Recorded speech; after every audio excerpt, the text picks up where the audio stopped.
ಎಲ್ಲೋ ಸ್ನೇಹಿತರೆ ನಮಸ್ತೆ, welcome to Spardhadeepa jobs YouTube channel.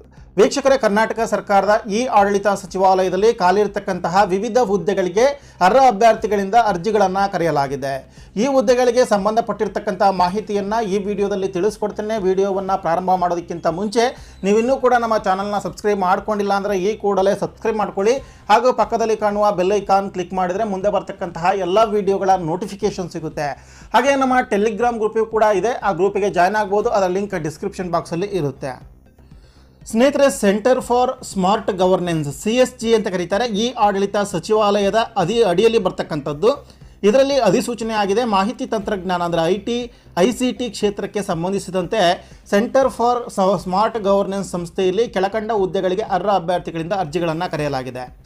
ಹುದ್ದೆಗಳ ವಿವರ: ಪ್ರಾಜೆಕ್ಟ್ ಮ್ಯಾನೇಜರ್ 6 ಪೋಸ್ಟ್ ಇದೆ, ಪ್ರಾಜೆಕ್ಟ್ ಲೀಡ್ ಅಂತೇಳಿ 3 ಪೋಸ್ಟ್ ಇದೆ, ಸೊಲ್ಯೂಷನ್ ಆರ್ಕಿಟೆಕ್ಟ್ ಅಂತೇಳಿ 1 ಪೋಸ್ಟು, ಬಿಸ್ನೆಸ್ ಅನಾಲಿಸ್ಟ್ ಅಂತೇಳಿ 5 post, senior software engineer 8 post ಇದೆ, ಸಾಫ್ಟ್ವೇರ್ ಇಂಜಿನಿಯರ್ 42 ಪೋಸ್ಟ್ ಇದೆ, ಟೆಸ್ಟ್ ಲೀಡ್ ಅಂತೇಳಿ 2 ಪೋಸ್ಟು, ಟೆಸ್ಟ್ ಇಂಜಿನಿಯರ್ ಅಂತೇಳಿ 10 ಪೋಸ್ಟ್ ಇದೆ, operations manager 4 post, database designer ಅಂತೇಳಿ 4 post, database administrator 4 post, system administrator ಅಂತೇಳಿ 2 ಪೋಸ್ಟ್ ಇದೆ.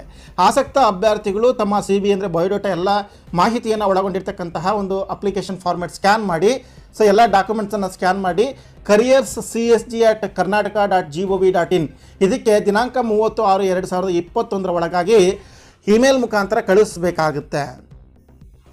ಇನ್ನೊಂದು ಪ್ರಮುಖ ಮಾಹಿತಿ ಅಂತಂದರೆ, ಈ ಹುದ್ದೆಗಳಿಗೆ ಆಯ್ಕೆ ಆಗ್ತಕ್ಕಂಥವರು ಇದು ತಾತ್ಕಾಲಿಕ ಮಾತ್ರ ಆಗಿರುತ್ತೆ. ಅಂದರೆ ಗುತ್ತಿಗೆ ಆಧಾರದ ಮೇಲೆ ತುಂಬಿಕೊಳ್ತಾರೆ.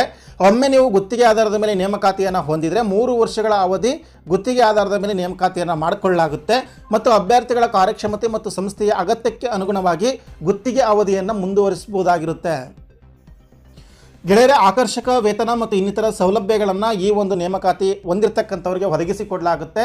ಇದಕ್ಕೆ ರಿಲೇಟ್ ಆಗಿರ್ತಕ್ಕಂತಹ ಕೆಲವೊಂದು ಕ್ವಾಲಿಫಿಕೇಷನ್, ಎಲಿಜಿಬಿಲಿಟಿ ಕ್ರೈಟೀರಿಯಾ ಇರುತ್ತೆ. ಆ ಎಲ್ಲ ಮಾಹಿತಿ ಡಿಸ್ಕ್ರಿಪ್ಷನ್ ಬಾಕ್ಸಲ್ಲಿರ್ತಕ್ಕಂಥ ಒಂದು ಲಿಂಕಲ್ಲಿರುತ್ತೆ. ಲಿಂಕ್ ಮೇಲೆ ಕ್ಲಿಕ್ ಮಾಡಿ ಅಲ್ಲಿ ವಿದ್ಯಾಭ್ಯಾಸಕ್ಕೆ ಸಂಬಂಧಪಟ್ಟಂತೆ ಮತ್ತು ಅರ್ಜಿ ಸಲ್ಲಿಸ್ತಕ್ಕಂಥ ಸಂಬಂಧಪಟ್ಟಂತೆ ಹಾಗೂ ಇದರ ಅಫಿಷಿಯಲ್ ಲಿಂಕ್ ಕೂಡ ಇರುತ್ತೆ. ಅಲ್ಲಿ ನೋಟಿಫಿಕೇಶನ್ ಕೂಡ ಡೌನ್ಲೋಡ್ ಮಾಡ್ಕೊಳ್ಬೋದು.